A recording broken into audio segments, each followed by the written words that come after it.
Comfortably, then it's time to begin. My name is Ken Deep. I'm the co-host of Doctor Who Podshock. It's the longest running Doctor Who podcast in the world. We're very, very old now, and this is my first year helping out with bringing some Doctor Who to Icon, so I hope everyone's pleased with our Doctor Who lineup. First, I want to make mention that as you all know, Sylvester McCoy couldn't be here this year, and he had a very good reason to disappoint some Doctor Who fans. He's in The Hobbit. So I think we can all understand that, right? And I have to tell you something, and this is very heartfelt as someone who worked very hard to get him to come here, and all the Doctor Who guests, is that there was not one single complaint when he had to bow out. Not one. No one said, well, that's it, I want my money back. I came here. Doctor Who fans have a certain mindset that's absolutely spectacular, and that is, if it's Doctor Who, it's cool, period. It doesn't matter who it is. So we have the Doctor Who mega panel right now, and we have 4 actors who are going to be joining us. We're going to bring them out one at a time, all right?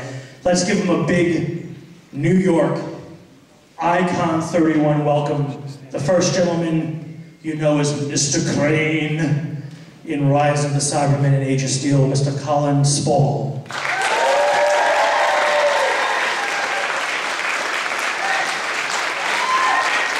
The second gentleman is consistently voted one of the favorite companions of all time. History in the making here, as we go back in the TARDIS to the Second Doctor's era with the legendary Frazer Hines.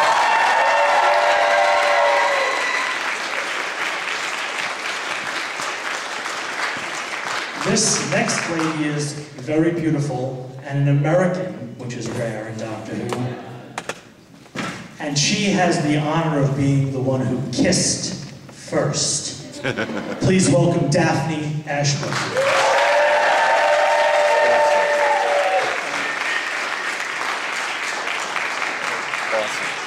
Thank you so much. And the man who very graciously rode in on a white horse to save Doctor Who here at Icon this year when his good friend Sylvester McCoy decided to go play a hobbit is none other than the legend in a rare appearance himself, Mr. Paul McGann.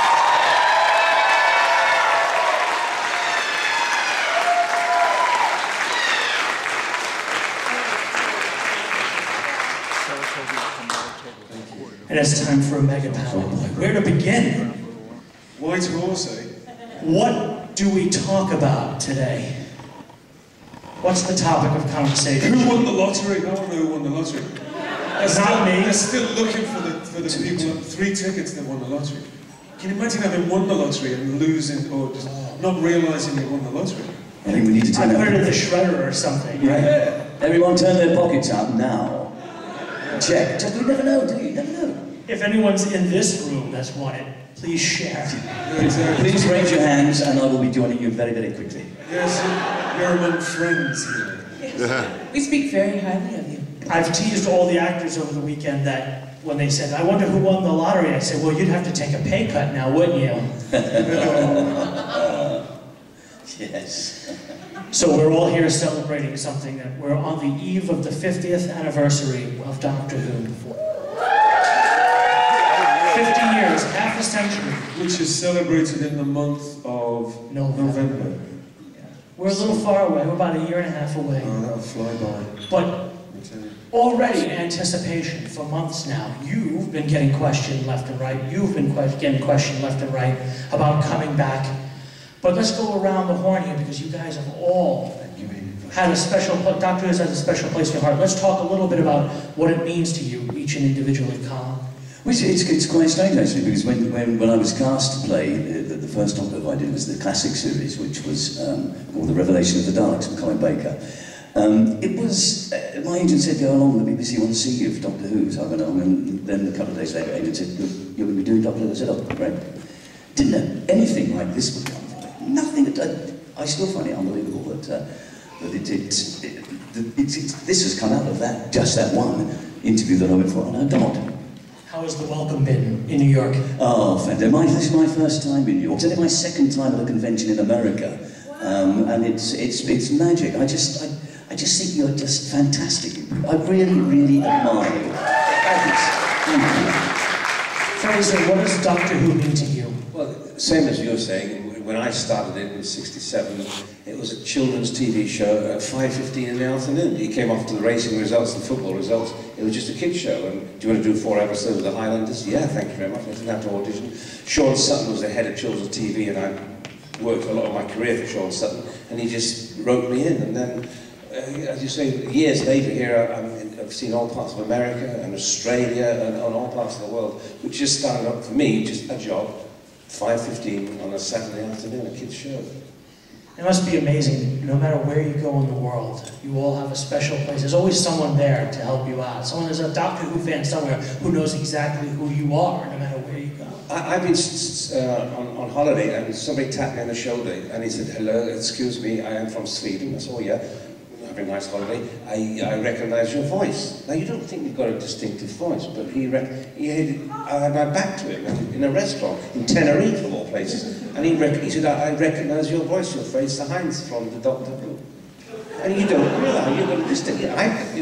When I hear my voice, I can't think I've got a distinctive voice. You do. That was me, Frazer. That was me. You were Sven in Sweden.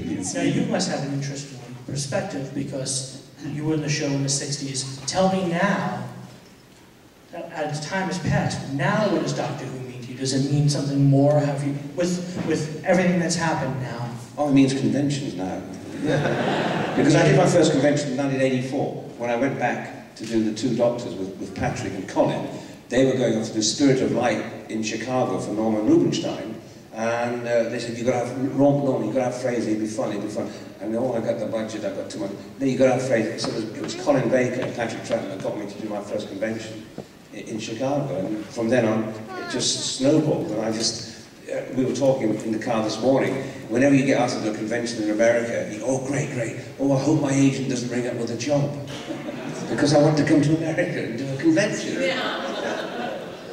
Paul, what does Doctor Who mean to you now? It changed my life, I can honestly say.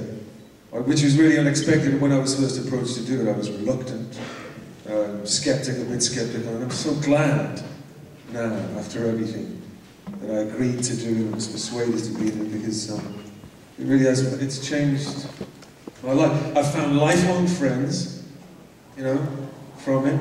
I really enjoy coming to these conventions. I'm gonna cry! Yeah.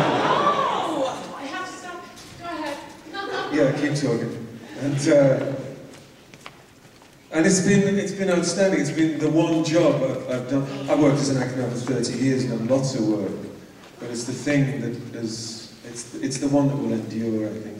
It's the one that makes me happiest. So I've admitted it. I think the lady needs a tissue.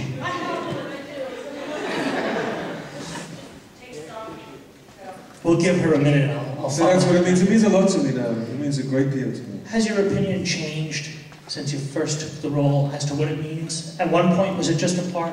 I think it was just a part. And I think that's important. I am an actor still. And, even if things are famous or iconic, you still have to consider the offer that's on offer. You still have to consider the part.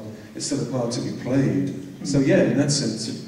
But you think, is it fair to say it's grown in your heart? It's changed? That opinion has changed? Well, it has, but then that's it. Doctor Who has also returned.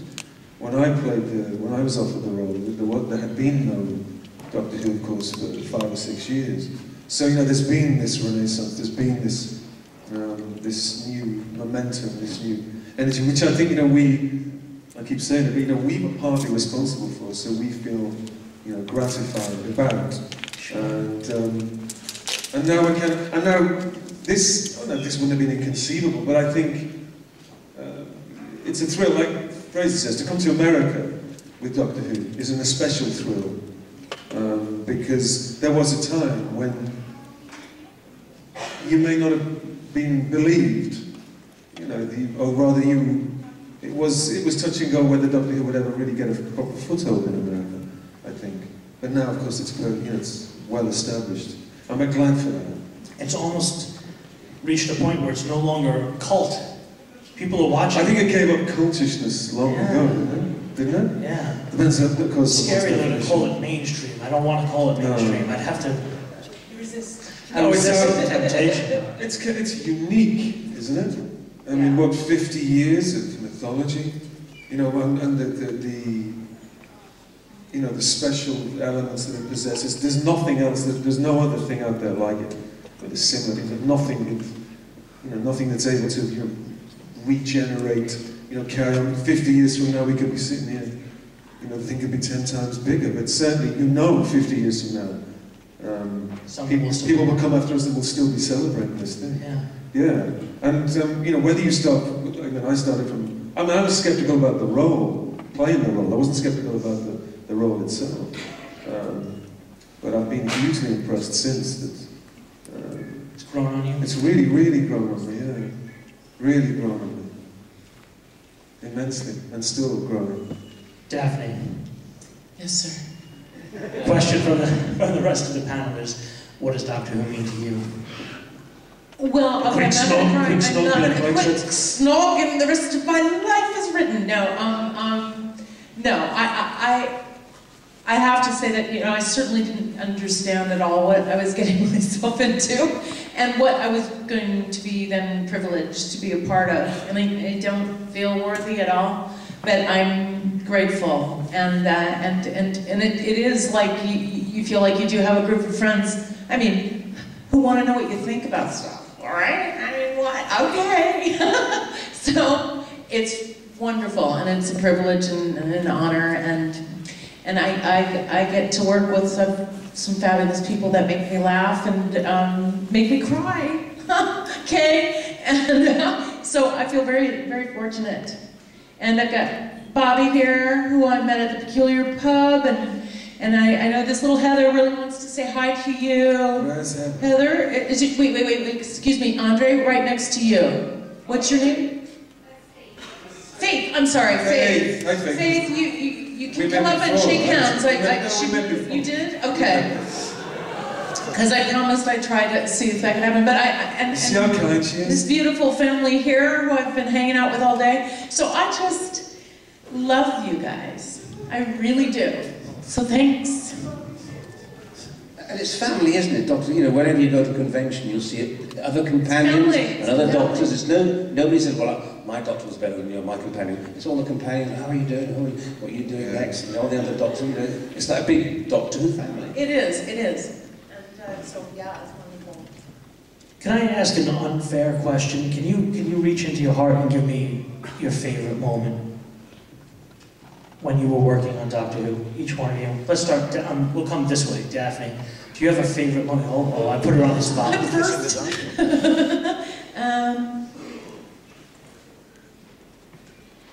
Thanks. Well, one of my favorite actual scenes to shoot.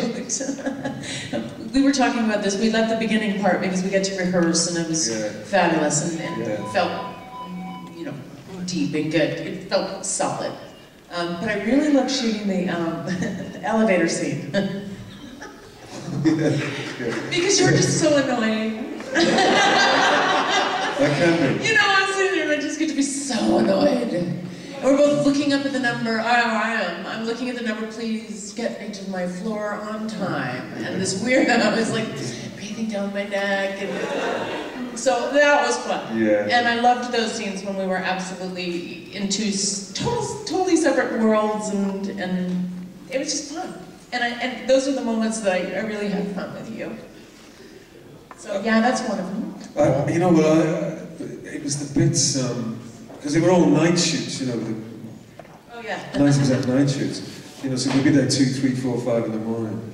And my favourite bit was away from the shooting, but you playing the Billie Holiday records. Oh, yeah. On the headset. And you know, we'd sitting there trying to keep warm. And every time I hear Don't Explain by Billie Holiday, I think about you. Oh, really? How about that? Oh, more tissues, please. We're going to need a bigger box of tissues. Yes, she's filling up. Because you played that to me. I did? Yeah. Okay. And you were introducing me to opera, and really helping me educate me. And the Smiths, you got me into some. That's right. Yeah, because I didn't know them, and you were like, oh. You gotta get the Smiths. And you get the Smiths. First of all, you gotta learn about the Who and then about the Smiths. Yeah. That's right. So, yeah. So those were, fabulous. And Vancouver, and it was snow. It didn't snow. It was freezing. But it did. It snowed on my birthday. And, you know, my kid was there, my mom was there. It was good. It was just a good time. Frazer.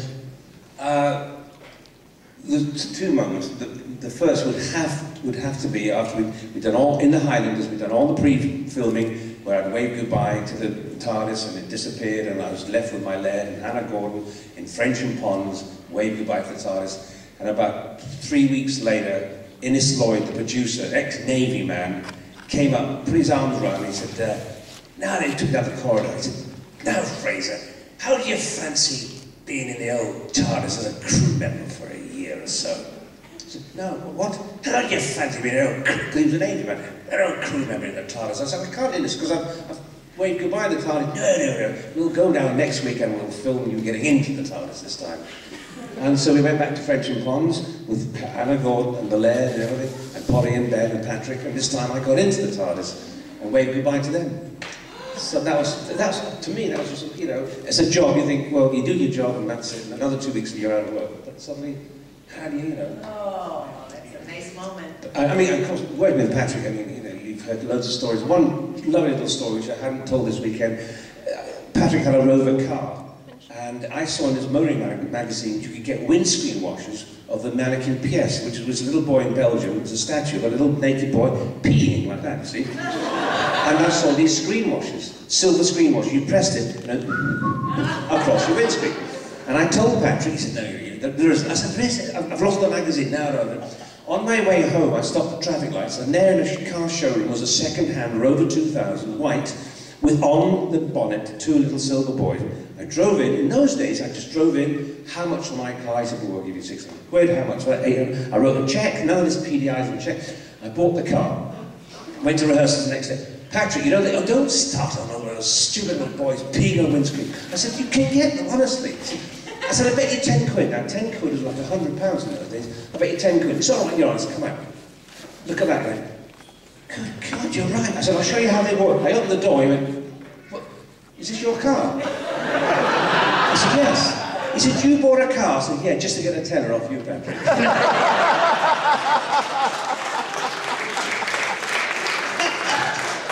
He's here all week. Colin, you must have a... Yeah, I've got two actually that remind me very much of them. One was, it was the recording day of Revelation of the Daleks, and I was sort of just walking through the studio to the set, and the guy that plays Davros, Terry, came out of makeup with just the head on and just ordinary clothes, and he came out and he looked at me and said, God, have I got a head on me this morning? Which I found exceedingly funny. And then going on to the new series that I did with David Tennant and Billy, the thing that I remember, I had to wear these flashing ear things, and they would not stay in. So they're in and they're flashing right action, and as soon as I moved, the bloody things fell out. And I can't remember how many times we shot this scene with these things. How we got them to stay in, I'll never know, but that's a lasting memory, that is. They stapled them in or glue them in? Well, I don't know what the staple, I think, but remember, yes. Anything unpleasant that went on to get them to stay in there? No, I don't think so. They fell out of their own accord after about 6 months. You've had a chance, all of you, to meet other actors that have been in the show, and other actors from many shows. I will. Here at conventions and doing things and working with other people. Do you have any memories of people that you may have met, perhaps in a situation like this, where you've met people that you may not have been in a Doctor Who episode with, or in your case, the movie, that you've met and hit off with and found that you had something really in common with? I noticed a lot. The reason I ask this weekend, all I've seen is laughter, which has really been fantastic. Well, one of the main reasons for that is that, that Frazer and I and Jeremy Bullock go back 50 years maybe, and we've just always been the same. We just start each other off, and we just laugh. I mean, it's very simple. We'd rather make people laugh than cry. We would indeed, yes, that's something, yeah, let me cry. So. Yes, yeah, so the Frazer is, it's just been a long time. We haven't spoken for ages, actually, have we? But we've known each other for years and years. Was it interesting, Frazer, seeing so many old mates? Yeah, seeing Jeremy and of course Colin, you know, and he said, we must meet up next time in London, because but you get to London and you go and do other things. But one that said about this family thing, Peter Davidson, it was not my doctor. I'd done a couple of panels with him, sort of thing, about, you know, but we don't meet socially. But I remember we were at Galley 2 years ago, and at the closing ceremonies, everybody said goodbye, you know, there's a little chat. And I said, thank you everybody for buying my books, you know, I've still got some left over if you want to, at the end of the closing ceremonies. And then Matthew Waterhouse was next, and then Peter. And Matthew said, well, Frazer, I have no books left at all, I've sold mine. And Peter Davidson said, Matthew, next time you must bring more than 5 books. Yeah! That's my next book. You know, like I say, we never met socially, we had a couple of panels, but he was on my side. And it was on your side. That was a bond formed right then and there. Paul, you don't do that many conventions. Three Stooges episode. You don't do that. You don't do that. You don't do Doctor Who conventions all that often, so this is a rare chance to have you here. So this is a more difficult question for you. If you have any people that you've met in the times that you've been to events where you've wound up hitting off with someone that you perhaps didn't star in. Annika Wills. Yeah. Yeah. And talking of books she gave me, these books that she'd written. I read a lot of books. I don't keep a television, so I end up reading a lot of books. But I'm the kind of person that has 4 or 5 books on the go at any one time. I'm a really slow reader. You know, my ex said to me, who was a writer, she said, I'm watching you. You read about the speed that a writer writes. It takes me ages to read. Anyway, so Annika gave me these books, and I thought, well, I may get around to reading them next year, or I may, and I was so glad I did. Has anyone ever read these books, Annika Wills' books? Mm-hmm. They're fantastic. It's a perfect snapshot of the period. You know, I married to Michael Goff, and this period right through the 60s, and working on the program. I rang her up and said, why didn't you call me when you were living on Hornby Island in Canada? I would have loved to have come and lived that life. Exactly. In the log cabin, and going for a canoe to get your breakfast. Yeah. I said, you should have called me. No, I could really thoroughly recommend those books to you, her stories. So yeah, that was a joy. And you had a chance to talk with her? Of course, yeah. She's really about that period. I know you like the 60s, don't you? And that book, her book is a snapshot of that moment. Yeah, it's her personal impression of life in the 60s. Yeah, completely. I can tell you like that. She's very elegant, very charming, and I like that. I'll give you another book to read as well. Yeah, you're going to get so many books now you've done it. Yeah. Have you got a few left then, Frazer? Yes, I think you will. Thank you, Eric. Well, I'll reverse what I was going to say, then I'll start because Daphne just written a book as well. Yes. Yes! Dead Woman Laughing. Great title. Great title is where you got the title. Yeah, well, let me just fill you in on where that brilliant title came from. I was lying on the cloister room floor and I was dead. And I just couldn't stop laughing. And we just couldn't, I was hanging up the chute here. I just kept just like in a church. I just couldn't stop laughing. And I said something like, dead woman laughing. And he said, that's the title of your book. And he said it in such a way that even Yiji remembers that. Yeah. In a voice you wouldn't question. Yeah, you just said it, and it was so pointed, and you were serious as a heart attack. And Shall I do it now? And do the voice now. Do it. Come on, you can do it. Action. And so that's where the title really came from, because I've never forgotten that, and I've often thought it would be funny to, I've died a lot of times on screen, I've killed a lot of times on screen, I've almost died a few times in real life, and I thought this would be kind of a funny way of talking about life, and also talking, hopefully making people laugh. That was the main thing. So, yeah, And there are more books. you're writing a book, aren't you? Yeah, well, I'm going to sell a lot when I actually publish it, yes. And what's your title of your book? Pros and Cons. It's a great title. All I've got so Don't far... knock it, it's a great title. Yeah, it's great. Yeah, so far I've got as far as pros and cons. Just keep... I've not written a single word. Chapter 1. Pros and cons, chapter 1. End. I read recently that... It's going to sell thousands. The autobiography of Faye Ray, you know what she called it? On the Other Hand. Isn't that superb? Isn't that superb? The great American philosopher Kermit the Frog has an autobiography, and it's called Look Before You Leap. See?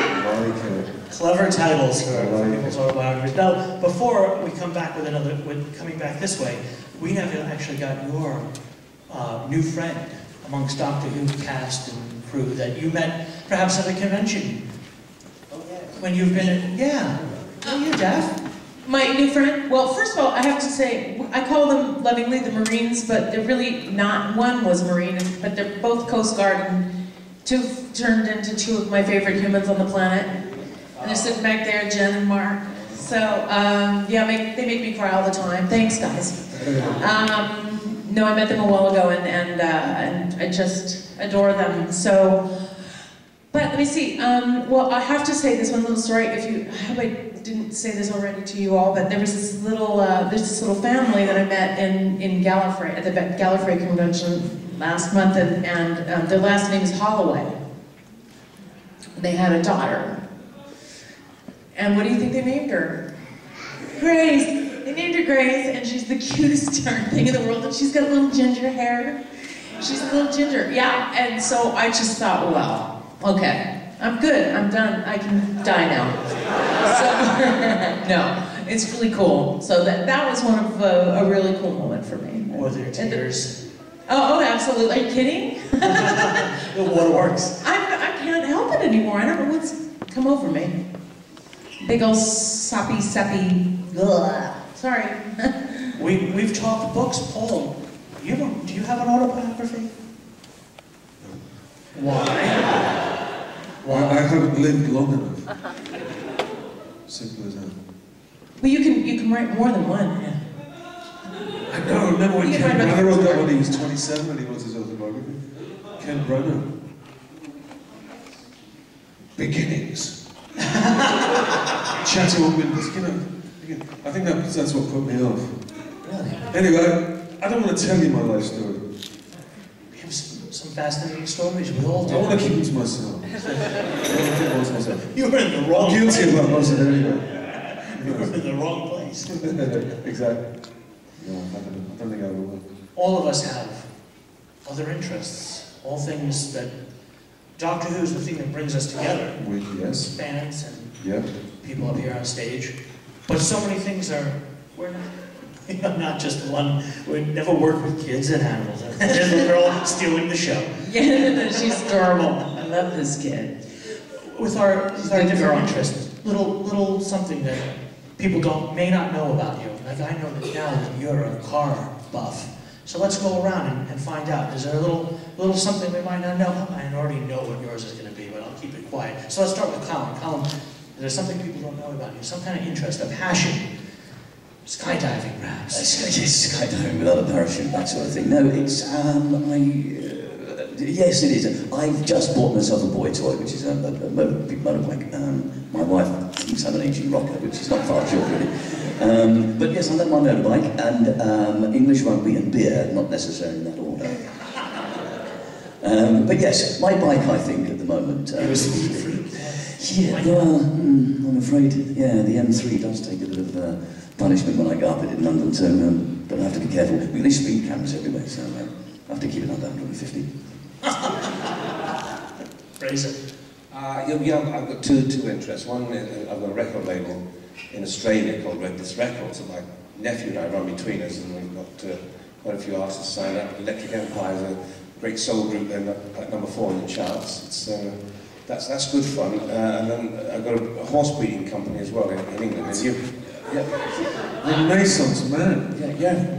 Breed horses, and you have highs. We sold one of our mares for a lot of money at the sales, and then you have lows. Recently, the mare gave birth, and the little foal had a hole in his heart, and we went to the stables there. And normally, when a horse is born, you can't get near the foal. The mare is wittering and pushing you out of the way. You try to look at it; she's getting between. And the vet was there. The little foal's lying on the floor. The vet was there with a big needle in the foal's neck. The assistant vet was there. Jinx, my business partner, was there. And I was there holding the mare, and the mare was just, she had her head on my shoulder, and she just knew that we were trying to, I'm filling on that, we were trying to save her little foal. And of course, nature, God took it away the following morning. He got up actually, he was starting to suckle. We thought, oh good, he's up, he's suckling, he's getting his mother's milk. And then I got a phone call in the morning, and he passed away during the night. And the vets took him away, hopefully they'll do a biopsy, well they've done a biopsy, and hopefully they'll save some other little foals that might be born with a hole in the heart. So you have highs.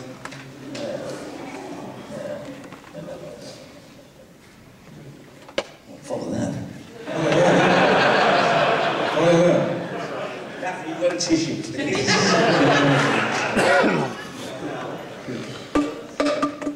Paul, a tough act to follow, isn't it? Till I was 10, I trained as a ballroom dancer. No word of a lie. I did, it was my passion. If I told you why I stopped, I would also burst into tears. So I'll keep that to myself. But no, I loved it. I had a little gold suit, you know, my little gold girlfriend, and it was cool.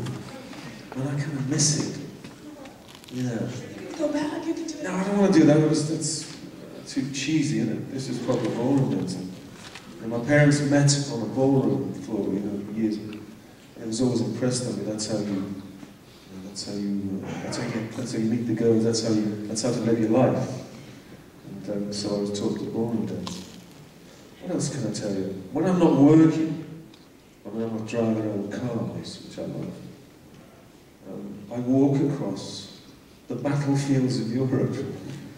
I do. That's what I do. I'm a battlefield anorak. You're a history buff, I know. Yeah. History and cars. Yeah. And there's parts of Northern Europe which, you know, well, most of Europe, particularly that bit of Northern France, Normandy, and Picardy, which, you know, have been rolled over for a couple of centuries, you know, wars and their borders have moved. And me and a friend, that's what we do 2 or 3 times a year. We drive through the Channel Tunnel and start walking. Have you done those battlefield tours? The ledger tours? I know exactly what you mean, yeah, but it's a fantastic thing to do. Yeah. Use your mic. Your mic. Oh yes. I can't hear. We're in private conversation. Talking about the war, you know, the trenches of World War I and stuff. Yeah, I like all that. So there you go. Now you know. As part of that history, what are you looking for when you rock? Is it just the vibe, or is it something that you hope to touch? I always thought that, I used to dream as a child that I lived before and I was born. Well, my kids have the same kind of dream. I think it's a fairly common thing. And I dreamt that I was, you know, born, or lived through the so-called Edwardian period, and, you know, I had some sort of counterpart. At the time, I was always rather taken with that idea. Maybe that's the reason why I do. But, just something you feel inside? Yeah. It's a private thing, but just a passion inside. Yeah, when I get back, I'm going to do it. I'll do that. I'll go over to the Psalm or something and have a walk around.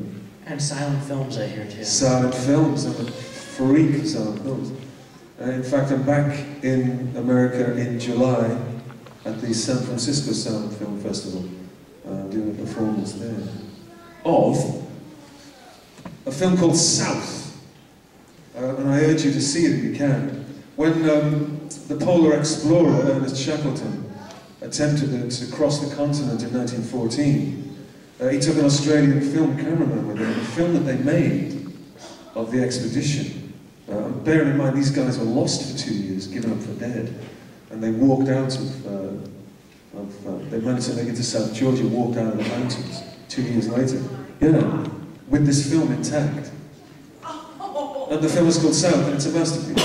And now it's been restored, and just after the war, Shackleton himself wrote a memoir, and there was 2 years of a kind of lecture tour thing, where he toured the film and spoke the memoir. So we've recreated that. So now we show the film and I read Shackleton's memoir. Oh my God. And you know, with the music accompaniment, it's riveting. We're biased, but it's riveting. Yeah, it's fantastic. So we're going to do that in San Francisco in July. So be there or definitely be square. Yeah. L7. L7. Square. That was a 60s hip thing. You were L7 or C Moon. That's what the colleges type C Moon comes from. If you weren't square, you were right. I'm now talking complete bollocks, so stop. I've been to sleep. Is that Tom Baker in the front row? Look at it. It looks like Tom Baker. Yeah. It does. Yeah. Daphne, the thing that you feel passionate about, the little thing that brings you joy. My little thing that brings me joy is my daughter. Okay, I'm not gonna cry. She is just, and I know this is gonna sound like a bunch of you know what, but because it's coming from me, but she's just super smart and empathetic and genuine, honest. She's just a really cool person, and I'm so glad I get to know her. Music too. I know you sing. I'm such a wuss. Yeah, they sing, and she's on the album. She sings with me, so it's a really cool thing. And every time I hear it, it makes me completely happy. That's why I asked you. Yeah. Because I noticed when you sing and you hear her voice. Yeah, feels so good then. It doesn't even matter. Real good That place doesn't matter anymore. Yeah, it's just great. And I actually realize that every single time I hear it.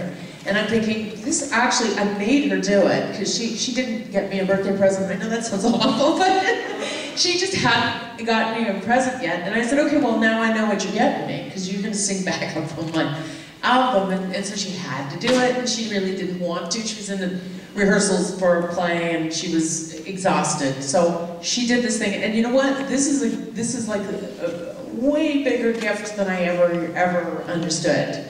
There is something that, a play, a musical that your daughter was in, and I think everyone... This is the one she was rehearsing, yeah. Is this the she one? was so singing parts. She's like, please no. But yeah. You have to tell a science fiction yeah, no, it's fan cool. base It's really, yeah. about your daughter's play. Yeah, no, there's actually a picture of her. It's a bad picture, but I'm going to try and get a better copy for the next printing, because she's Vulcan in it. It's called the USS Pinafore. And it's brilliant. I mean, you don't even have to know that original musical to understand how brilliant it is. And they're, you know, all red shirts, right? And they talk about, hey, we don't want to beam down because we're red shirts. And they take the lyrics and they tweak them just ever so subtly, and it suddenly means a whole other thing, and it's just brilliant. And some of the, you know, Star Trek cast did come and see the show, and my daughter was in it. And real quick, she on the second to final weekend, the lead singer, lead performer, got sick, and so they turned to Peyton and said, "Can you do it?" And she said, "Oh, well, okay." And not only did she just step up and do it brilliantly, I might add, but she also played the other three characters that she was playing. So she was like backstage changing wigs and doing this thing, and then she's the lead original, and then she goes off stage and she does the whole thing. I mean, and she did it the whole weekend, and she just had like a couple hours to put it together. that's the kind of thing that I'm talking about. She just says yes, and she's really, really brave, you know? So We have to bring that here. Because telling you. I think there's an audience at Oh, Icon no, yeah, no, for no, a no, show no. like that, all right. You'll have to sign a petition before you leave. right? We lock the doors quick and start getting signatures.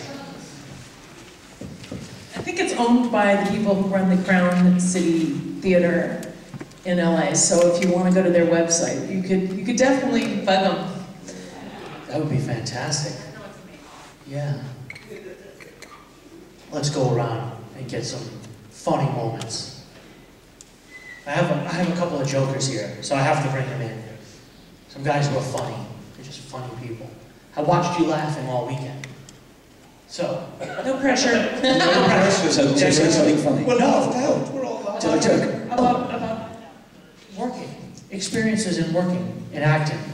It doesn't necessarily have to be Doctor Who, but funny things happen in acting, don't they? Oh yes, yes, I did. Something's just come to mind. Many years ago, I did a children's television serial called Heidi. Does anyone know Heidi? Jana Spry, I think Spry is the author. And it's about a little girl in Switzerland who lives with her grandfather, and her best friend is the boy in the village called Peter. He's a goat herd. The BBC being the BBC in those days, I was about sort of 14 years old, the BBC being the BBC, well, I thought, great, got this job, we're going to go on location to Switzerland. No, we went to a local zoo. So we were all set up at this zoo, and this particular scene involved me as Peter, dressed in the sort of like the leather and the usual sort of Swiss outfit, and the scene was me driving a herd of goats up a hill. So the guys had got these goats sort of in some sort of order, ready for me to herd, and right, the camera, right, mark it, go to camera, action, go. So I started herding these goats, and they were all running all over the place. Started herding these goats, said, cut! And I said, why have we cut, what's happened? And they said, look, and we turned around, there were 4 kangaroos going, bang. That is true. Kangaroos in Switzerland? I did a play 2 years ago with Kate O'Mara, from Doctor Who. It was, thank you. And it was an Agatha Christie who done it, and I was playing the Inspector, and they said, would you take over from Gary Mavers, who's playing the Inspector? He's leaving to do a TV show. Okay, so I went down, saw the play, rehearsed it. It's my opening night, and Tony Britton, a very famous actor, has to come, they're on stage, has to come and say, darling, Inspector Cahoon would like to come and question you all. And I walk on. And I'm waiting in the wings my opening night. Where's Tony Britton? No sign of him. The queue's coming up. In the end, there was no Tony Britton. So I walked straight up to the stage and said, my name's Inspector Cahoon, I've come to question you all about the murder. And they all looked, Frazer's come on too bloody early. What the hell's it? And then one of them took the next line, and then Kate O'Mara took Tony Britton's line and realised that Tony Britton hadn't come on stage. And then they went, oh, he hasn't come on early. And when the curtain came around the end of Act 1, they all hugged me. They said, I said, I know, you thought I'd come on too early. Tony was fast asleep in his dressing room. Fast asleep in his dressing room. But the amazing thing is, Kate O'Mara, I'm glad I got that. Kate O'Mara did Tony's first line, then another actor took another line. They didn't all sort of speak together. Oh, yeah, it's trying to cover for him. No, and then eventually he tiptoed on stage, right across in front of the audience and said, hello, my darling, I'm terribly sorry I'm late, and sat down in his armchair on the set. And that's the only thing about theatre in TV is a cut, start again. The only thing about theatre is something goes wrong, you fly down the seat of your hands. That just reminded me, because I did this, I was doing a play, do you know Tony Haygarth? Oh, yes. It's a fantastic actor. And a terrible lush, at least it was in those days, yeah. And we're doing a Sam Shepard play, and what's the one? A Lie of the Mind, you know, where that kid is there, they trap that kid in the house there. And when the curtain was the second act, and I'm playing this kid, he's lost, and he shot him in the leg, he's keeping him in prison, I've got a fever, I'm lying on one sofa, and Tony's meant to be prowling the room, you know. And when the curtain comes up, he's on the other sofa, fast asleep. He just reminded me. And so I'm looking up stage, and Miranda Richardson is waiting to come on his car. And she's going, give him a dig. I'm going, I'm meant to be in a theatre. I can't get up, just walk up and give him a dig. So, anyway, we contrived something, and Tony woke up acting.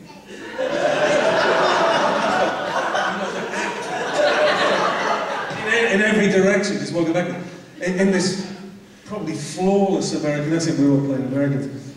And he finally found the page that he was on, you know, in his head. But for about 5 minutes, he called everybody by their real names. In this kind of cod Montana accent. It was fantastic. Hey, Miranda.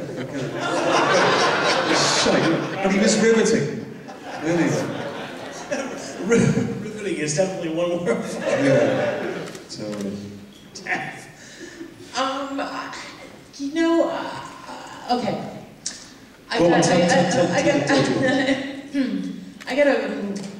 into a film, a science fiction movie, very low budget, and very action-packed. So lots of explosives and shooting and candy glass everywhere. Oh my God! And also, I was supposed to be a machine, but I don't know it. So towards the end of the film, I'm supposed to walk into this warehouse and see hundreds of me everywhere. And so in order to make this effect, I had to, before we started shooting, we just had a huge earthquake in 1984. So it was gigantic. And I had to go to this guy's house who lived right on top of the epicenter of this earthquake. So anyone who's experienced earthquakes, you know that there's like lots of them afterwards, and some of them are rather large, and you think, oh my God, this is the end of the world, it's gonna happen. And so it's scary, and you sleep with your shoes on and stuff. So I had to go out there, and they take me back into this backyard, and there's this big wooden box that they've built, upright. It's like a coffin, but standing up. And I had to get in that thing, fully naked. And they took the hose, put the hose in there, and it's cold, oh my God, cold water, and poured this big bag of stuff, I don't know what, and it becomes this, I don't know, some sort of silicone thing, and it just starts to form. And it kind of hugs your body, and you kind of, and then you slowly, and you can't, not moving. So it's up to here, and I have to stand there for, I don't know how long, a long time. And all of a sudden I'm like, if we have another earthquake, you guys aren't gonna leave me here. I mean, I must have weighed 5,000 pounds at that point. They're like, you guys aren't gonna leave me here, right, if this thing, yeah. No, and they're like, oh, no, and I'm like, they would have so left me there. But it was just this, I mean, they wouldn't have had a choice. What are they gonna do? It wasn't like I was on rollers or something. That's it. So yeah, so that was kind of one of those moments where you really sit there going, I really can't believe I'm doing this. I can't believe I'm doing this. So, and then it was even more surreal when we were on the set and I could see my knees hanging out. And I was like, oh, we want to dress those girls. And then I was like, wait, what's going to happen to these when we're done here? So please, we must burn them. I was there in, it was 94, wasn't it? Big. I was there for one of them aftershocks. Yeah, no, the aftershocks are almost worse than the actual. Sickening. Yeah. You know, maybe some of you guys have been in aftershocks, but they're actually physically sickening. It's physically sickening, and you know what also is and oftentimes it'll shake, the original earthquake will shake everything up enough that when the aftershock hits, it'll come down. I was in this, it was in Los Angeles, and at someone's birthday party. It was a lunchtime birthday party, a garden party, and you know, this aftershock, which lasted only 7 or 8 seconds, just obviously killed the party. All the alarms went off in the street.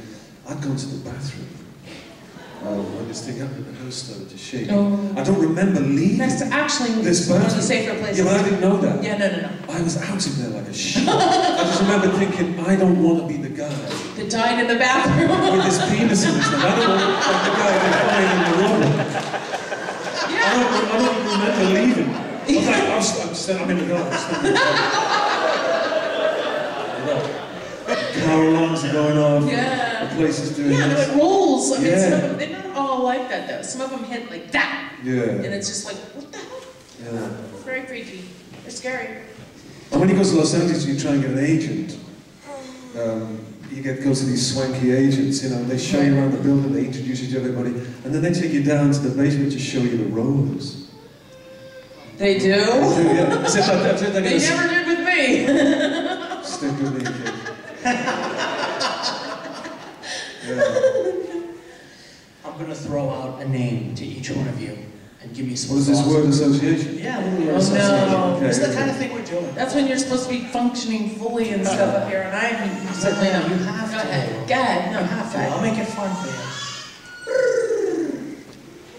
I've got another little funny one, I think. Go ahead. The school I used to go to, the drama school, Corona Academy, every year we used to put a play on, and just because you've been a lead in a TV show or I love whatever, the story. Miss Knight, our principal, would not give you necessarily the leading part. So Richard O'Sullivan, who was very big at the time, Richard, you're going to paint the sets, Frazer, you're doing the lighting, and you know, that was it. And she would give all the leading parts to actors who had not been working professionally that year. We were doing a play called The Long, the Short and the Tall. It's set in the jungle, there's a little wooden hut, and there's these British soldiers, they capture a Japanese prisoner, but they're surrounded by the Japanese. And I'm doing the lighting, and we ran for a week at our little theatre, and I'm upstairs, and I'm supposed to be lowering the lights, and playing cards and lowering the lights, and just lowering the lights, and slowly it gets dark, and Bantha says, it gets very dark in the jungle. And one night I'm playing cards, and I get so carried away, I'm forgetting to lowering the lights. And I suddenly hear this cue, it gets dark in the jungle, shit, and all the light, boom. And this voice, I'm bloody quick too. All the actors upstage. The Japanese prisoner.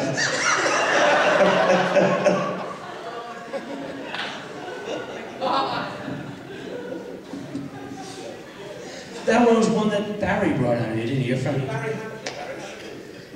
I was saying that story sort of came out of your seeing him again, didn't it? Seeing him tomorrow, yeah. But when you saw him, you didn't. Did you? Was that a story that he remembered that you didn't? And then He remembered, yeah, he remembered, yes, Frazer, because he was playing the sergeant. He was on stage. And I was up in the lighting gallery. Yes. Safe and sound. And this night took away my cards. Yeah. You're not playing cards ever again. so here we go with the name. What are we meant to do? Give me your. Hit the ball back, sort of. Yeah, hit the ball back. I'm gonna say a name, and you give me your thoughts on him. E.G. Sweetie pie. Okay, that's it. That's it. Now you hate word associate, don't you? You have to move on to something No, else. that's 2 words. Sweetie. That's it.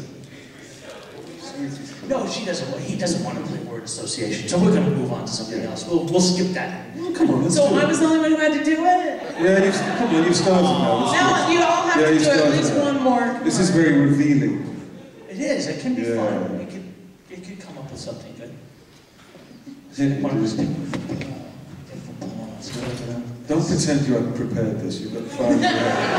He's all acting Come like on, he's he's acting like he's, yeah. Sylvester McCoy. That's 2 words. Kent. Kent. No, that was my answer. I'll move on to Frazer. Just don't trifle with me, young man.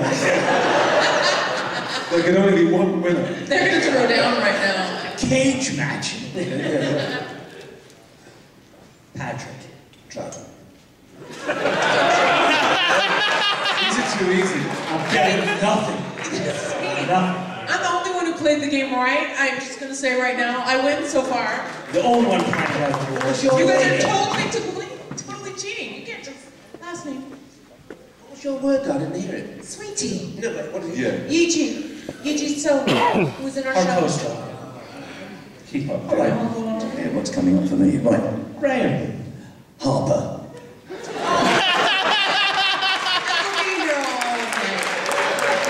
The set is complete.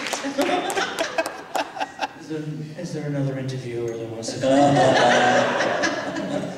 making it easier? Okay, I've got one for you, Ken. Let's give him a word. Let's give him a word. Doctor Who.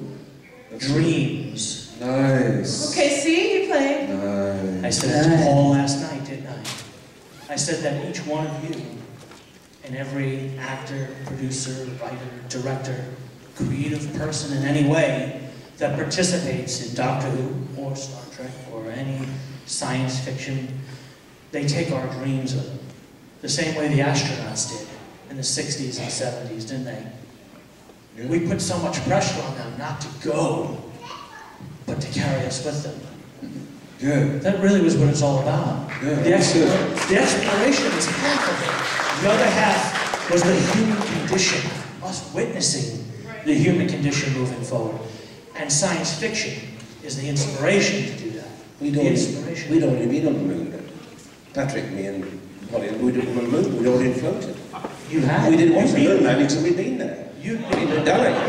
It was old hat. You got there before they did. Yeah, we were. You were like, la-dee, Yeah. da.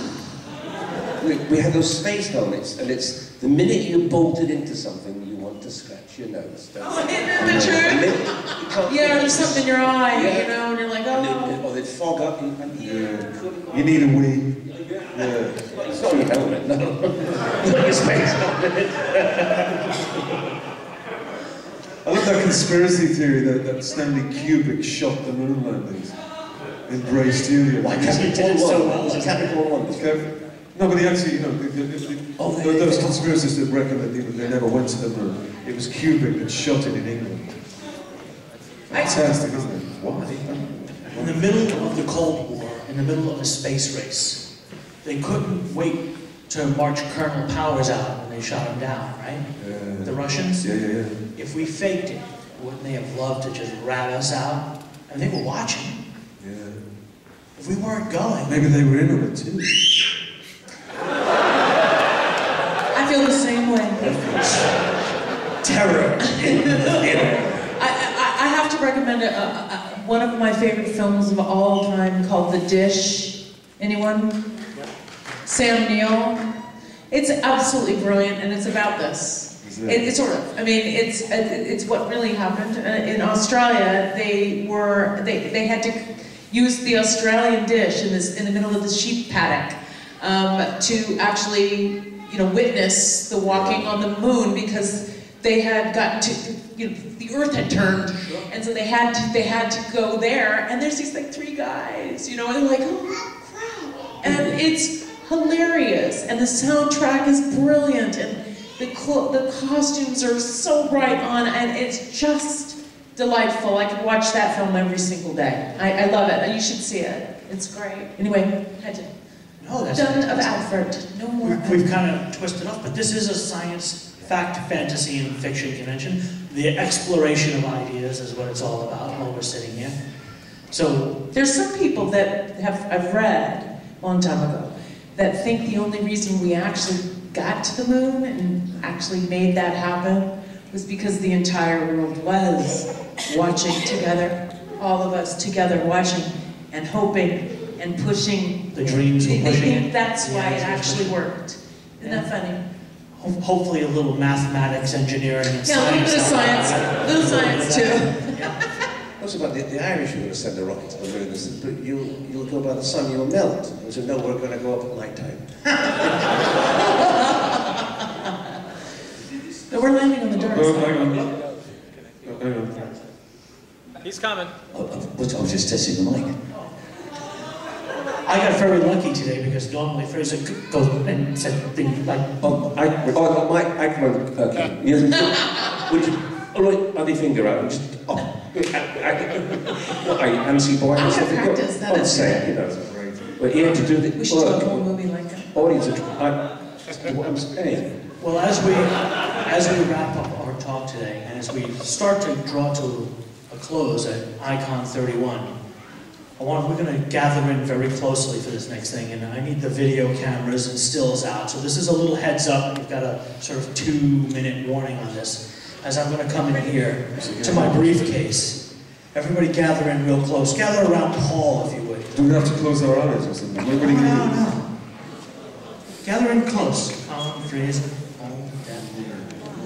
intrigue. Paul's favorite word from this weekend is going to be intrigue. There's going to be intrigue at our panel. No taking of photographs for security reasons. Social security, I'm still signing on. And I want to thank my friend Joshua for printing this out for me. Those of you may have seen some clips on YouTube at other conventions, may have seen something like this, and I'm going to throw it in a different direction. We're heading to the 50th anniversary, aren't we? Yeah. So get in close. This is from Paul. He's going to read this. We're all going to get in here really close. This is something that his favorite doctor, William Hartnell, said. And as we get ready for the 50th anniversary, it would be appropriate if the doctor that's sitting here with us read this. Okay. Ready? Action. Action. One day, I shall come back. Yes, I shall come back. Until then, there must be no regrets, no tears, no anxieties. Just go forward in all your beliefs and prove to me that I am not mistaken in mine. William Hartnell, the Dalek invasion of Earth. There we are. Ladies and gentlemen, Paul McGann, Daphne Ashbrook, Frazer Hines, Colin Spaull, the Doctor Who Entertainment, and Icon 31. Thank you for making Icon a huge success.